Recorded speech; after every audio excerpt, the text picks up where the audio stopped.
Hey there, and welcome back to Local Marketing Secrets. I'm your host, Danny Leibrandt, and today I'm with Marko Sipilä. Marko is one of the most respected young voices in home service marketing. He co-founded an agency in the home services space and scaled it to 7 figures, and now runs Coding Launch, a specialized agency helping concrete coating contractors dominate their markets. And he also now runs HVAC Quote, a SaaS company that helps HVAC companies convert more leads on their website.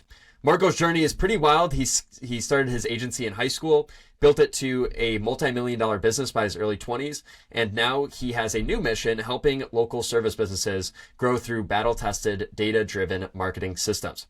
In this episode, we're diving into the exact strategies Marko used to scale so fast, why most local marketing fails, and the mindset shifts that helped him go from burned out to building smarter. So if you're in the local space and want real, honest insights from someone who's been in the trenches, this one's for you. Now, without further ado, Marko, welcome to the show.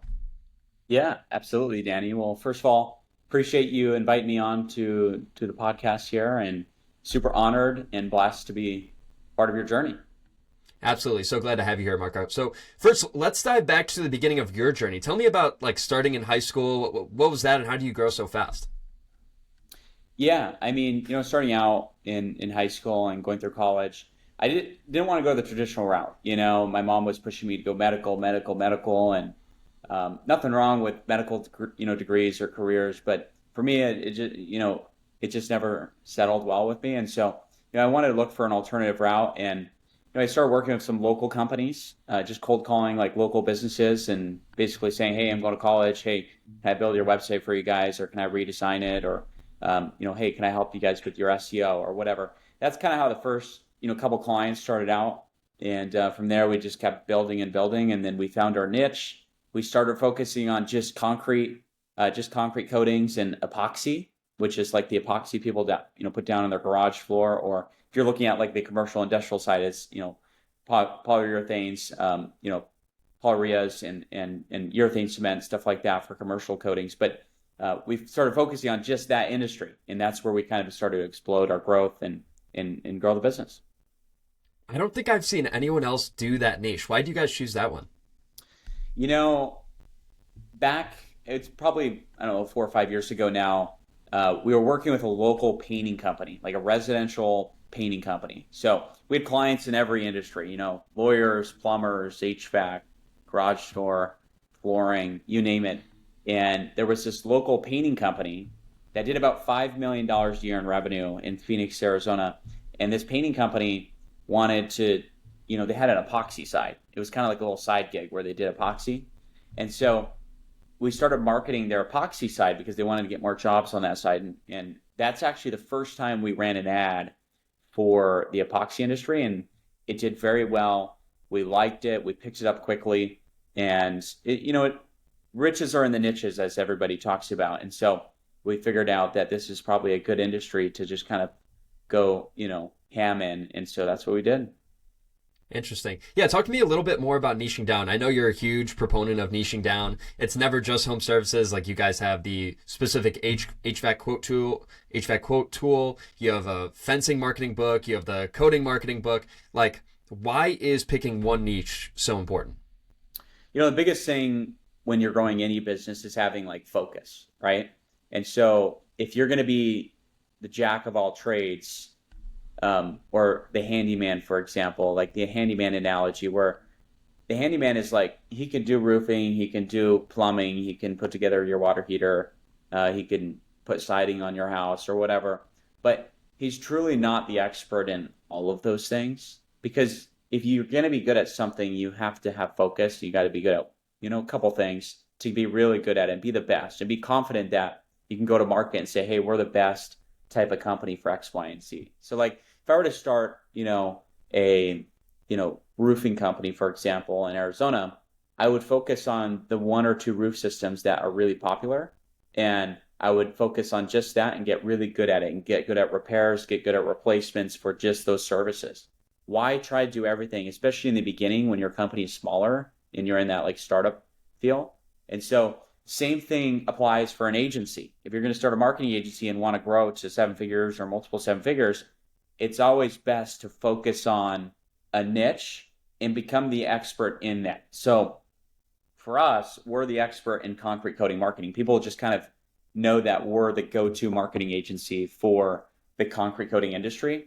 They see us online, they see us in the events, they see us at the conferences, they see us in email and social media and all these different platforms. And so it's now become like a household name in that industry. Now it is a small industry. It's, people talk just like all of these other ones, just like HVAC, like for the tool, the software company we developed and launched this year, it's an HVAC specific tool. So it's tailored towards HVAC companies. We've listened to what HVAC companies want and need, and we've provided a solution for that specific type of person. So there really is a ideal client profile for each service that we offer, because we want to focus on that. We want to grow within that industry.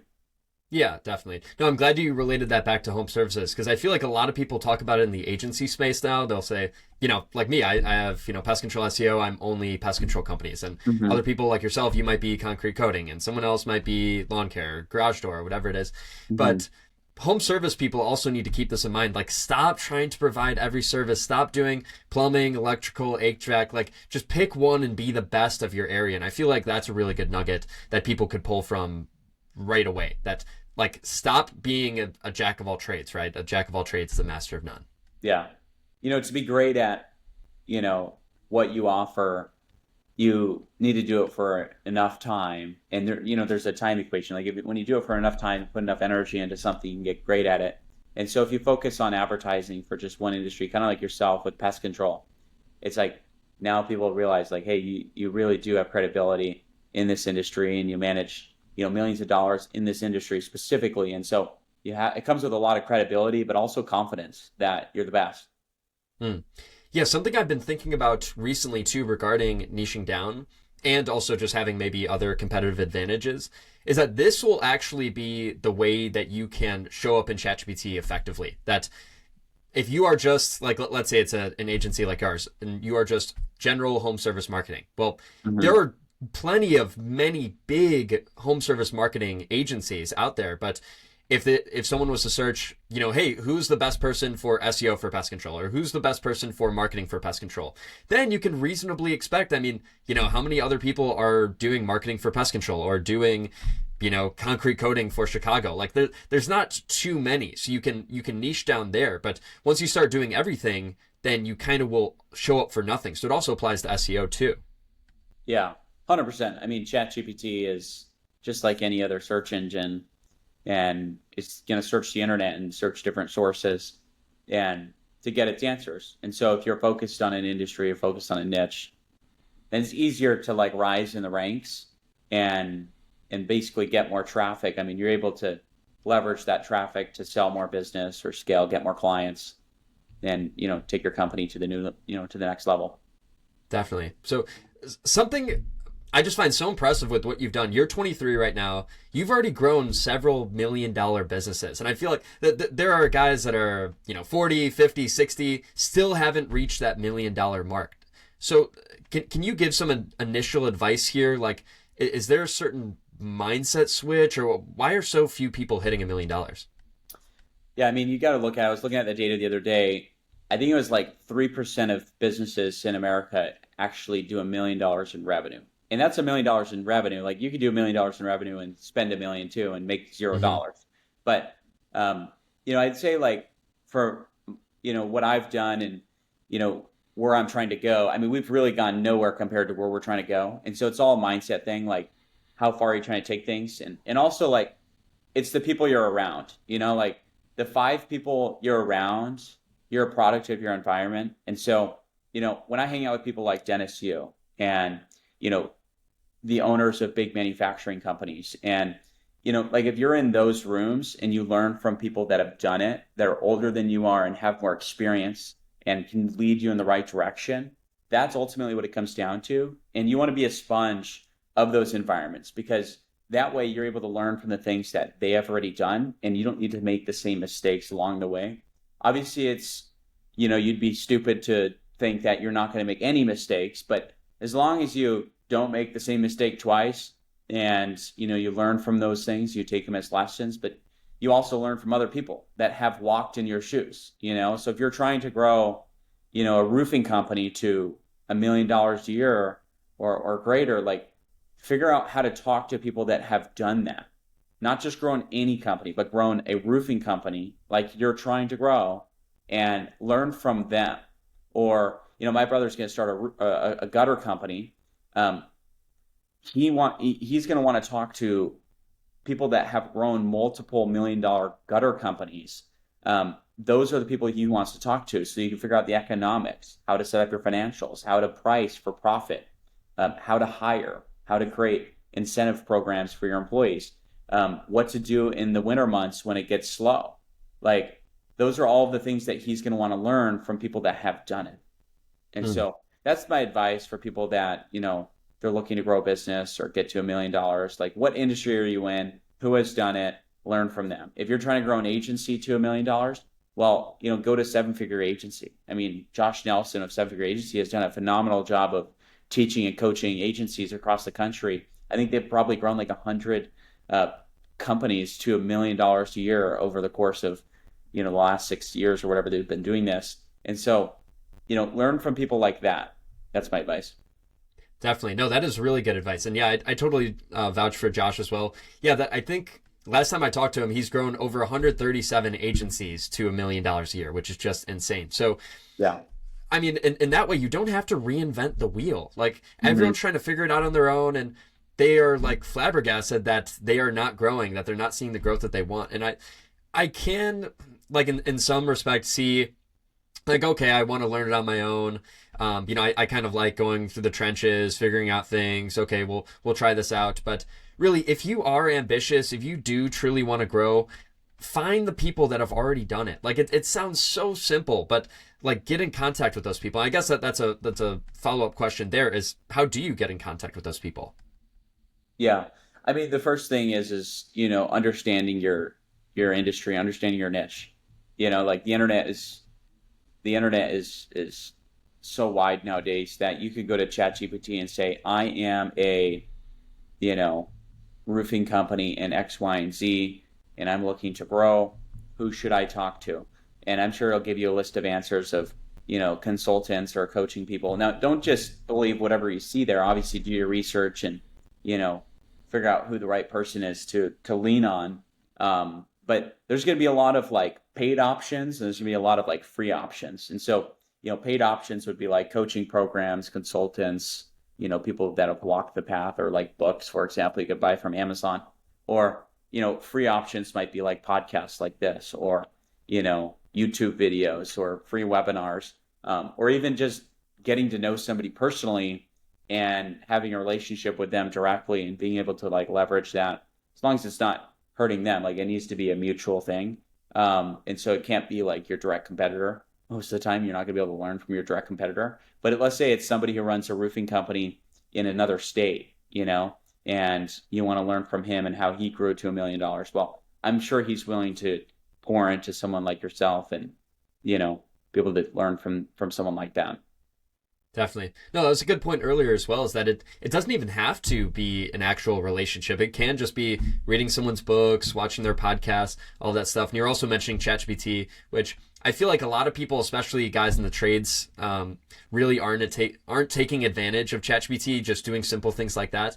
I'm curious, how do you use ChatGPT in your day-to-day life? Like, how do you utilize it and make the most of it? Well, I would say most emails I send are analyzed by ChatGPT. A lot of people, like, I could be a very direct person, so I need to have ChatGPT like not make it so direct. And so, I'm not a mad person when I send emails, but I want to make sure it comes off right and the right tonality. So I use it in that regard as well. I just used it before coming on this call to create a quarterly plan for Q3 for one of our bigger clients in the B2B space that we work with. I use it to essentially everything. Like, I'm just going through a couple of things this morning that I used it for, and it's like absolutely everything. I mean, just before coming on here, I was going to go get lunch, and I was looking for places that serve tacos that don't have seed oil in downtown Phoenix. Okay. So I looked at, there was Bad Jimmy's downtown, Taco Guild, Pala downtown, the Fry Bread House downtown. So like, ChatGPT is awesome. You're able to use it to do pretty much everything, grow your company, figure out the best restaurants that don't have seed oil. Like, there's so many things you could use ChatGPT for, and it's become a habit for me to use it. And I'll just be sitting in, like, for example, a bunch of guys will be talking business or talking, in the living room or whatever, and you'll just pull out the phone. Let's ask the AI what it thinks, because it's probably much more correct than any of our conversations. Yeah, no, there's been times where I've been hanging out with Dennis, which, we're both close with Dennis, where we just talk with ChatGPT for over an hour. We just have it playing out loud, and we'll be like, oh, hey, well, what about this? And have you considered this? We're like, oh, dang, we actually haven't even thought of that either. So yeah, no, I'm using it all the time too. It's basically a superpower of, like, some people would come to me of, like, how did you release a book, or how did you do these things? It's like anything that I don't know now, I'm just asking ChatGPT. It's like there's no excuse for not knowing anything now. Yeah. And I usually, like, if it's something that someone asks me, I'll usually go get the answer for them using ChatGPT. And then they'll think I'm really smart when I'm not really. I just relay information. That's it. Yeah, no, at the very least, when I get kind of a complex question, I'll double check with ChatGPT. I'll be like, I think I know the answer, but just let me check. Okay, maybe it's going to add like a little bit more on top of what I was going to say, or maybe a slight change. But no, I usually, like, if I'm the consultant, ChatGPT is the consultant of the consultant. It's pretty funny. Yeah, yeah. And now it's analyzing, right? Like, obviously you need to, like, know what to believe, and it might make things up or whatever. So you gotta make sure that what you see on there is actually factual. So you need to have a little bit of, like, industry knowledge, so that way you can, like, pick and choose what to believe, and what to take action on. Otherwise, Definitely. it'll hurt you. Do you, like, have you guys experimented at all with showing up in ChatGPT? Do you have any advice there? I know it's super early and most people are still focused on Google, but I'm curious. Yeah. We're a marketing agency. We're focused more on the paid ad side of things. So we, manage millions of dollars in advertising spend on Facebook and Google and stuff like that. So we've kind of moved away from the SEO space over the last, like, 3 or 4 years.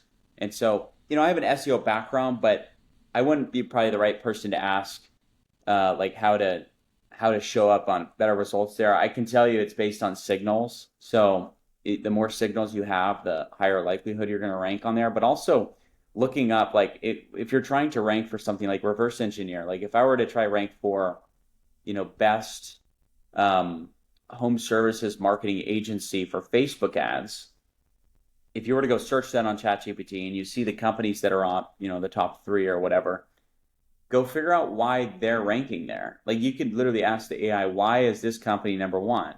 Well, it'll tell you a list of reasons. Oh, they're, vetted by fortune.com, or they're vetted by Gary Vee or whatever. So, like, it'll give you a list of things and reasons why they're there. And also you look at the signals, like, look at their website. Why is their website ranking for these big time keywords when yours isn't? Or why is their website ranking for this long tail keyword and yours isn't? And you could look at backlinks, you could look at the different signals that they have that you don't have. And that's usually why you're not number 1 and they are. Yeah. No, that was a really good point, actually, of asking ChatGPT, maybe you ask, who's the best plumber in Chicago or whatever, and say, okay, why did you tell me that, Joe's Plumbing is number 1 and Dave's Plumbing's number 2? Like, that's actually super valuable that people can start to do that versus Google. I mean, the results are just the results. They are becoming more personalized, but that was a really good point there. I want to pivot a little bit here. I know you are super big into KPIs. We want to make sure, we want to know what's our CAC, what's our revenue, like all these different things. What are some of the top KPIs that we should be looking at for home service companies? Yeah, so you want to look at the entire sales cycle. So if you look at a home service company, the average home service company is going to be like a one service, kind of like project work. So basically you're going to have your advertising cost, and most companies are going to have, throughout the entire funnel, you're going to have your cost per lead, which is like the first, like, contact point. So, like, if you're spending, $10,000 a month in Facebook ads, like, what does it cost to acquire, like, somebody who's actually interested in what you offer? So maybe that's $30 or $40 or whatever, right? you got to figure out what you're comfortable paying for that lead. And based on the quality of that lead, is it actually worth it? And then the next thing you look at is like, okay, out of all of those leads we got, how many appointments did we get? How many appointments did we acquire from those leads? And then you figure out, the cost. So if you spend $10,000 and maybe you got, let's say 100 appointments, well, every appointment costs $100 in ad spend to acquire. Okay. And now this is really going to tell you whether the economics work out for your company. Because if you're not closing, like let's say your average ticket is $2,000, if you're not closing, 50% of those appointments, well, then you're just paying way too much to acquire that customer, And so you got to figure out whether, what does it cost to acquire a lead? What does it cost to acquire an appointment? And what does it cost to actually acquire that client? And if it's any more than 10 or 12%, then you need to figure out how to, become more profitable on that marketing channel. How can you become more profitable on that marketing channel? Like, what are some of the top ways you guys have improved profitability? Some things, some channels just are not meant to be optimized to be better. Like if you have a billboard in a certain place of town and it's just not cutting it, well, maybe you just got to get rid of the billboard, unless you think that the creative on the billboard or something could be improved on it. But if it's a Facebook ad, and historically in your industry, people run Facebook ads, well, it's probably a person running the ad problem versus the actual platform itself. And so usually if you're working with an agency for Google ads or whatever, and in this industry, it's very prominent that people run Google ads for HVAC or plumbing or pest control or whatever, and it's not profitable for you. Well, it's not a platform problem. So don't get mad at, Google or Facebook or whatever. You should be more focused on, okay, who's actually running my ads and why are they doing it that way? What's their philosophy and do they have a good track record of doing it?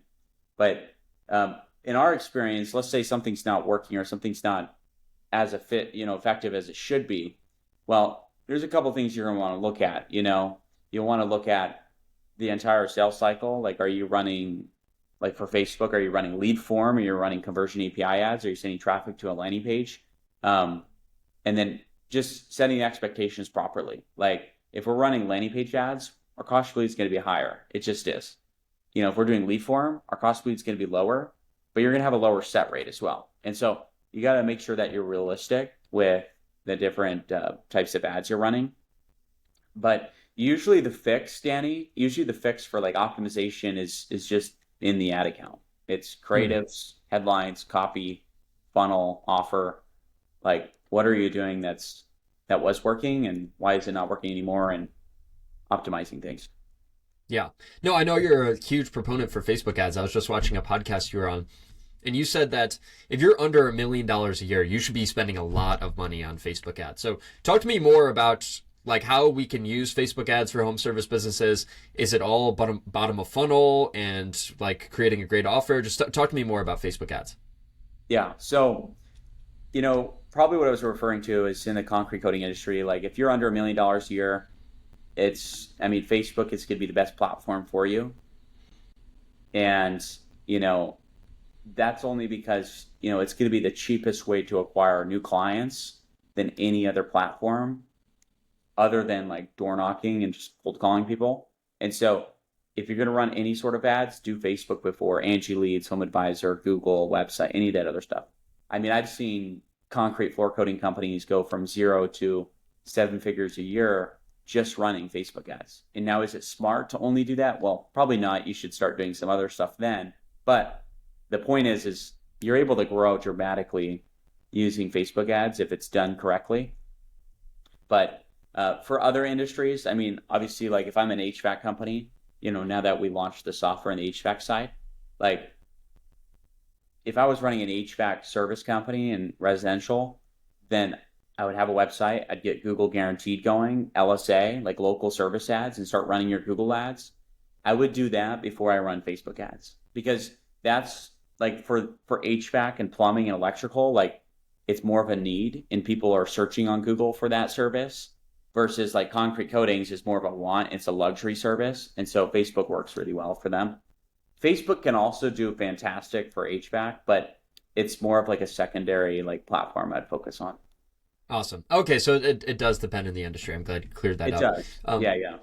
yeah, and talk to me specifically, like maybe give me an example of a killer ad. Again, like are you giving it a crazy offer, and is it a video? Is it a photo? Like what are ads that perform really well? On Facebook, you're saying?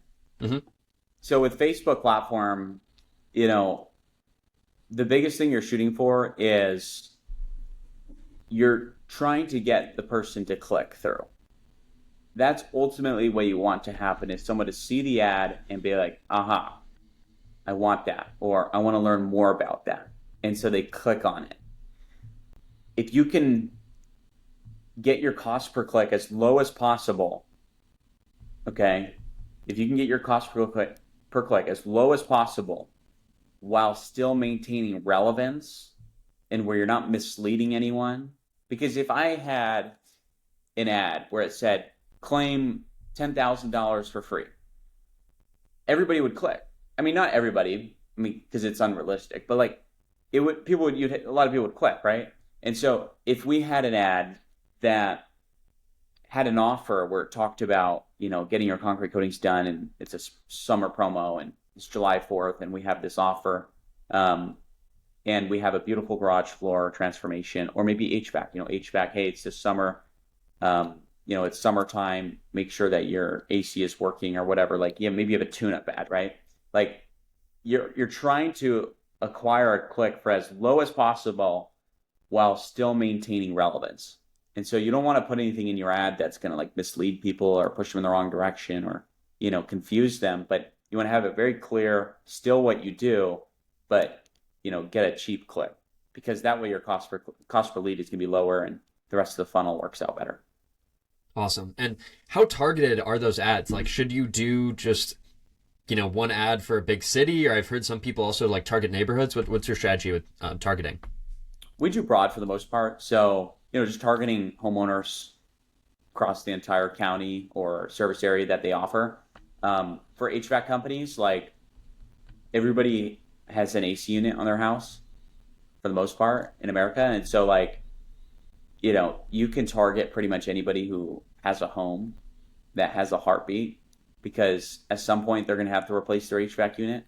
And Facebook actually does a fantastic job of finding the homeowners anyways. And so if you just give it a broad targeting and your ad copy is about HVAC and your image has an HVAC system on it, and maybe you're doing the instant quote tool where like people are able to click on it and get a quote for their HVAC system, like that algorithm, Facebook is going to find the right people to show the ad to.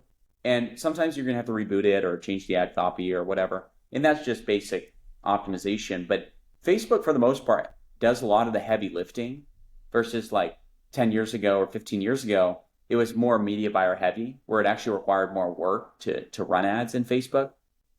I mean, even you look at Google nowadays, I mean, HVAC companies are able to go to Google local service ads and run their own ads. Like, you don't even have to hire an agency to run local service ads and manage, like, to get hundreds of leads. And if you're in a metro area and you have a lot of Google reviews, like, you're no longer having to pay these massive agency retainers. Obviously you want someone to look at it and keep an eye on it, but as far as the optimization heavy, it's not so much anymore. Yeah, no, local service ads have changed the game. I consider that like an owner-friendly platform where, the website, you don't even want to touch that. It's just crazy. Google ads still fairly complex. Facebook ads fairly complex. Local service ads, there's not really much to do. I mean, you collect reviews. I mean, you can add some custom photos. Maybe you add or remove a city, add or remove a service, but there's not too much to do. So yeah, I'm definitely a big proponent for local service ads as well. And yeah, you mentioned your HVAC quote tool. Talk to me more about that. Of like, first off, how did you get started with that, and how's that going? Yeah, so HVAC quote is basically an AI powered instant quote tool for HVAC and plumbing companies. Hundreds of companies are starting to use this tool. And basically what the tool does is it gives the homeowners what they want, which is the price. And so as a contractor, you're able to go in the back end and configure your pricing. So that way when you put your pricing on your website or you put your pricing in your marketing materials, homeowners can actually get a range price, like a price, like what it's going to cost to replace their actual unit. And it's going to give them a range, a good, better, best option. And so that way you're not misleading and you have pricing transparency. That's where this industry is going. A lot of HVAC companies across the country are looking to put transparent pricing on their website to essentially win over their competitors, And if you're in the HVAC industry and you're not putting your price on your website and maybe you're scared to or whatever, maybe you have like the sales where you come out there and you want to like change the price all the time and basically be a little bit slimy about it. Well, this industry is moving in the right direction with ethics and pricing transparency. And so a lot of HVAC companies are doing that, but also homeowners want to know. I mean, our generation, we're both in our 20s, our generation, if you want a home in our generation, you want to know what it's going to cost to replace the HVAC system before you call someone. It's less work. You don't have to call someone out there. If you like the price and you like what they've showed you on their website and the installation process, then the next thing is, well, let's book an appointment then. But at least now you have an idea as to what it's going to cost. And the other thing is what we're seeing so far is a 45% increase in leads. And so just by putting this tool on your website as an HVAC company, you're getting 45% more leads right off the bat. Because when you have it on your website where it says instant HVAC quote, instead of like filling out this long form and not getting anything, a lot of homeowners just bounce off your website and go to the next site. And so when you have this tool on there and it says instant HVAC quote, people click on it and they fill it out, and all of a sudden these companies are getting 45% more leads. Some are higher, some are dramatically higher. 45% is a conservative survey that we've built out.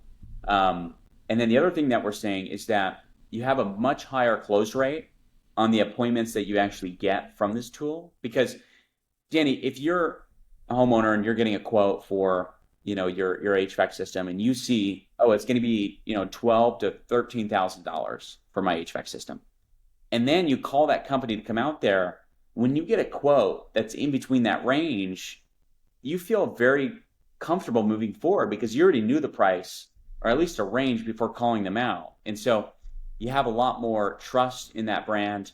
Now, if that company came out and they said it was going to be $16,000, now you're like, wow, that was misleading, because online you said 12, now you say 16. And so that's why it's important to set your pricing, configure it, and be able to be competitive in the marketplace and land more jobs. So in a nutshell, that's kind of what the tool is used for.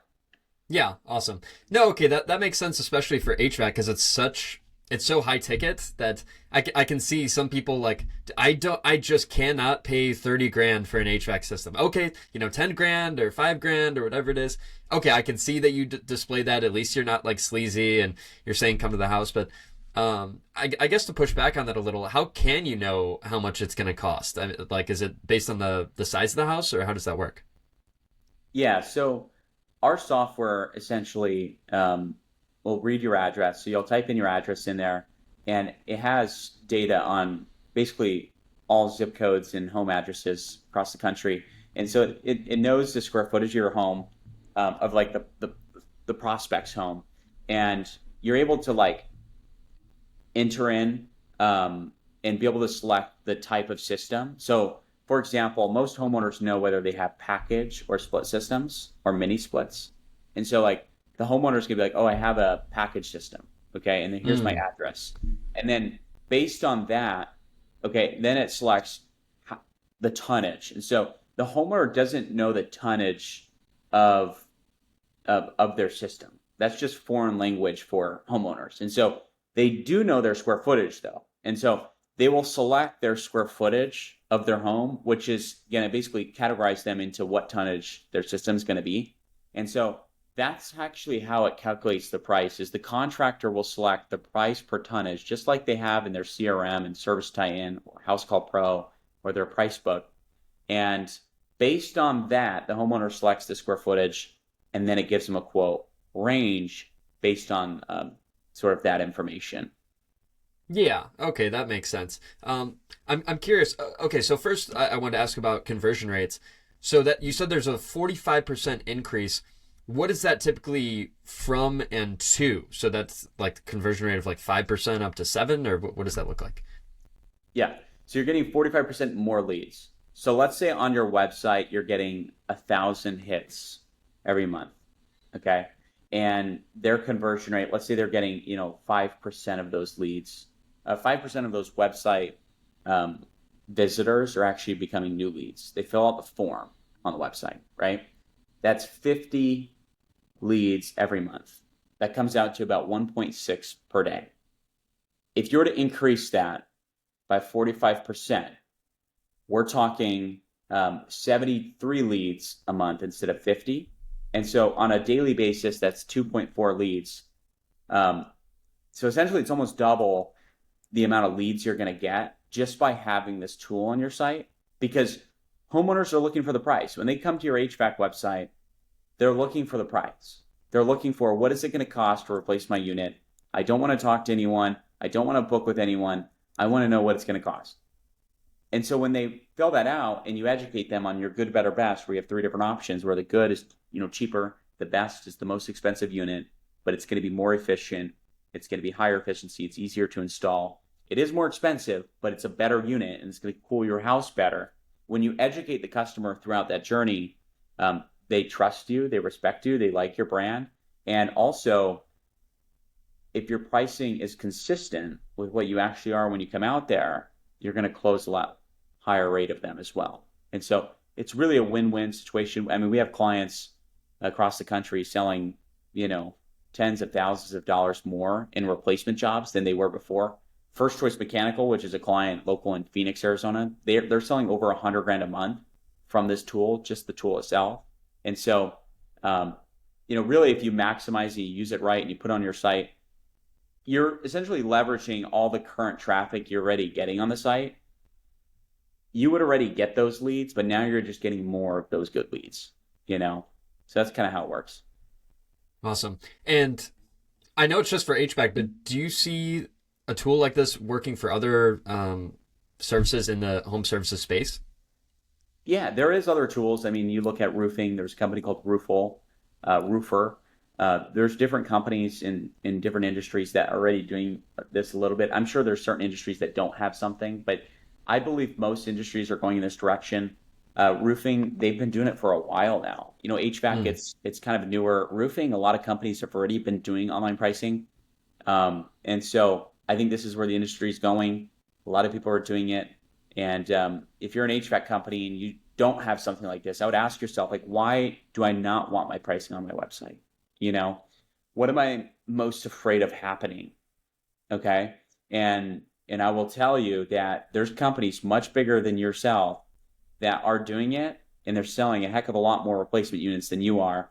And so this is kind of where the industry is going, and it makes sense for, other industries too, roofing, plumbing for water heaters. We have that tool built into ours as well.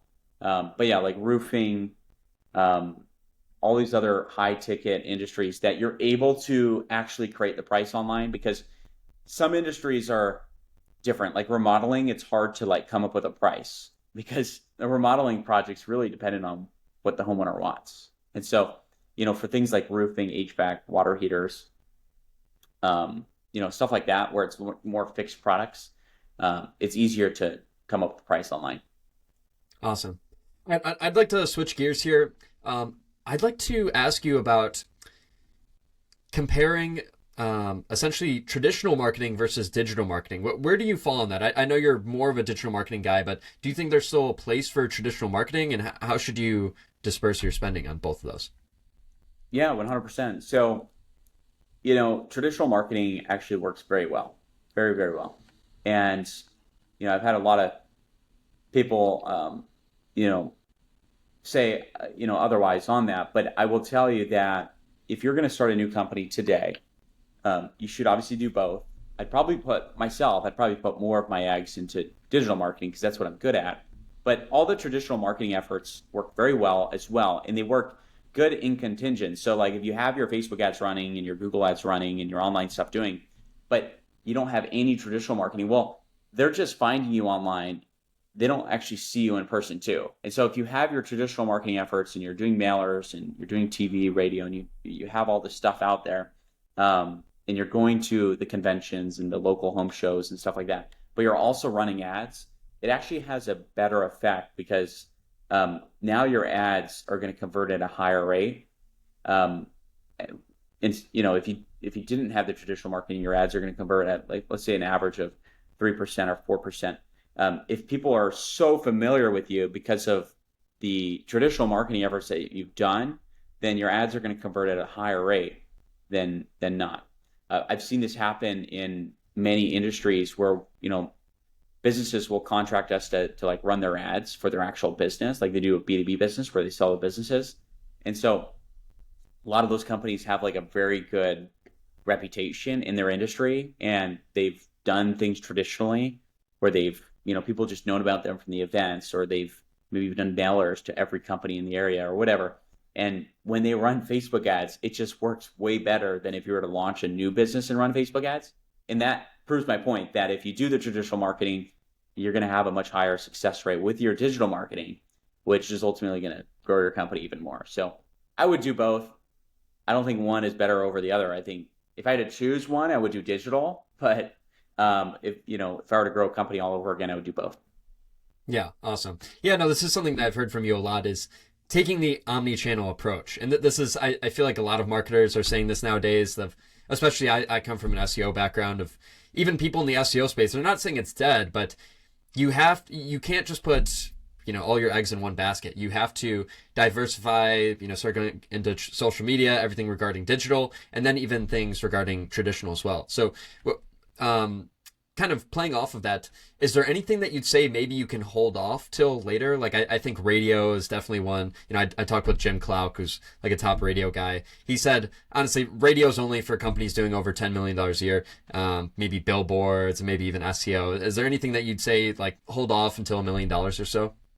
Yeah, I mean, if I were to start, concrete coating company all over again, I would run Facebook ads to about $1 million a year, get a website up, start running Google ads at about $1 million a year, and start kind of going omnipresent, SEO, Google, Facebook.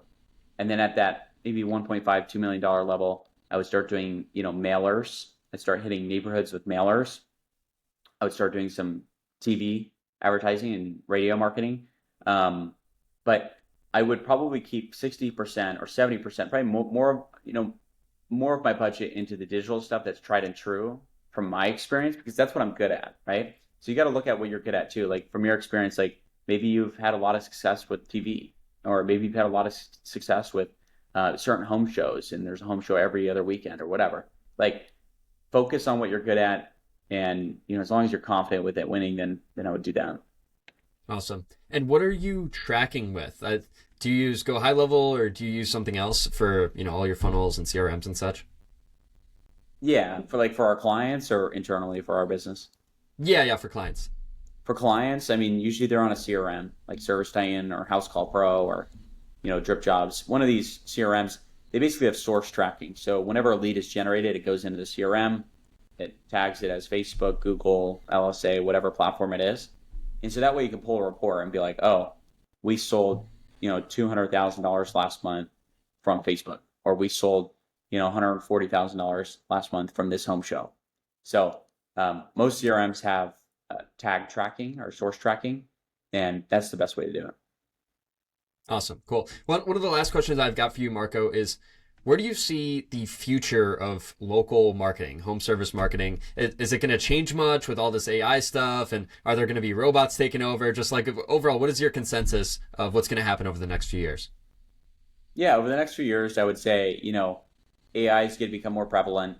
As a marketer, you're going to want to continue to adopt the AI and start using it in your business, because if you're not, your competition is.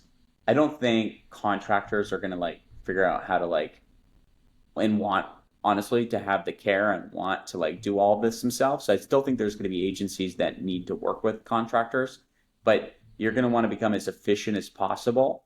And the way you do that is by staying on top of the trends and everything. And so, whether it's, VO3 with Google, or it's captions, or using AI to, with your email marketing, or, whatever it is, figure out how you can leverage AI to better, do your services with your clients. And you'll probably need less people. You'll probably be more efficient, and it'll probably be better than with the people that were doing it before anyways. And so figure out ways to do that.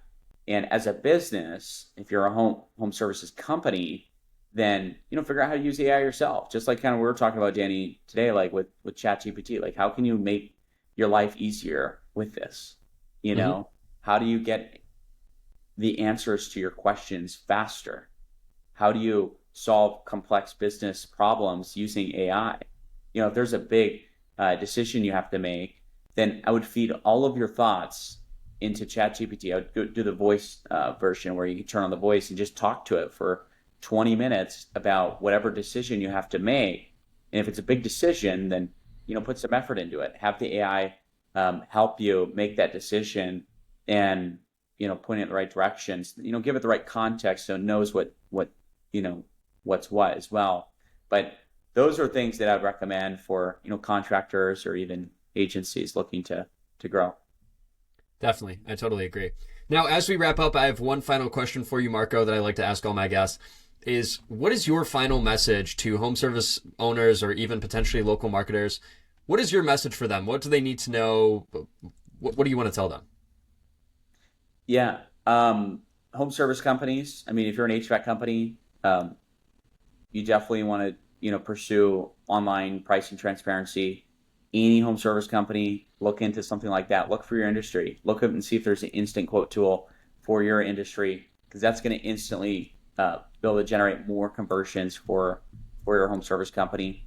And then the last thing I'll leave you guys with is as businesses, we want to keep people accountable.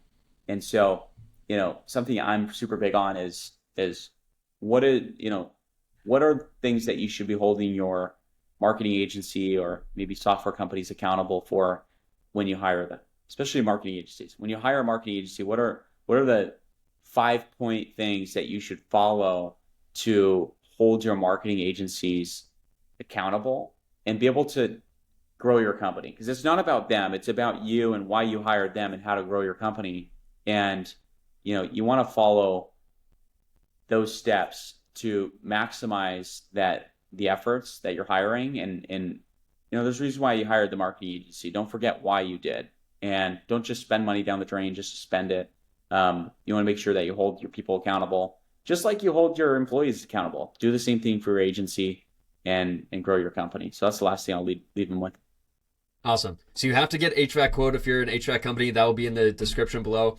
And you have to keep your people accountable, whether that's people on your staff or whether that's the agency you hired, or maybe there's some freelancers or VAs or whatever that may be. So awesome. I think this is a great show, Marko. Thanks so much for coming on. And where can people find you and connect with you on social media?